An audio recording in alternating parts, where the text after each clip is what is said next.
My biggest concern is that we do not have enough in our curriculum and our educational system to show what the contributions of Latinos have been, and so therefore it makes our children feel not worthy.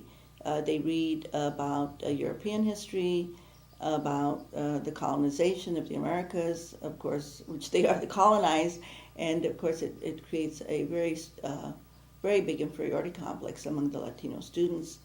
Makes them feel like they're really not part of the society, and it has great psychological and emotional damage to our children.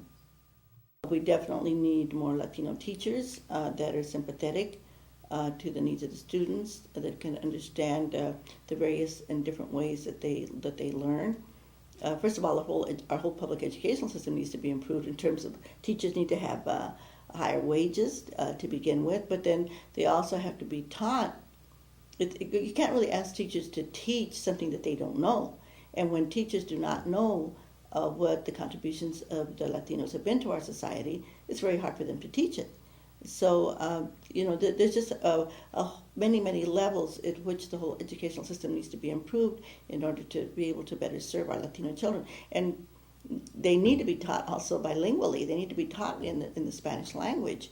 I mean, it is an insanity to think that you can have children learn subjects like geography and math and all of the other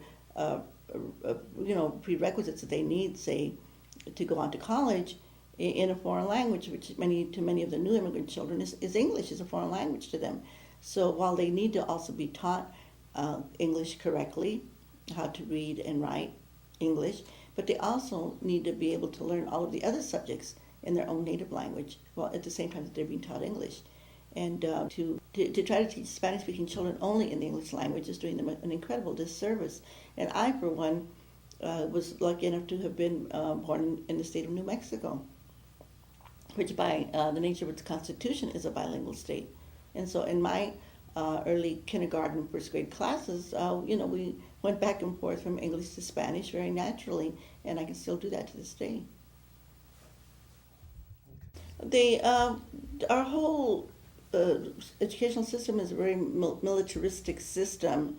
It's not geared to teaching children how to think or how to develop themselves, again, emotionally, and how to teach them how to learn, because the learning process is a lifelong process. It doesn't stop when you get out of school.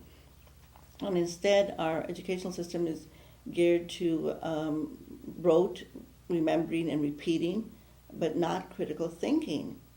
And if you don't want to play that game, it becomes an elimination society. And this is what our public education system is right now. It's an elimination society. It's to weed out and to, it's like a filter so that, those those students who do not have the opportunities, economic opportunities, or supportive opportunities, they cannot make that grade. And it basically filters them out. And so what we see happening, especially with the Latino children and our African American children, is that they are geared to go to prison instead of geared towards an education. It's a filtering system. And now that we have the privatization of prisons, it's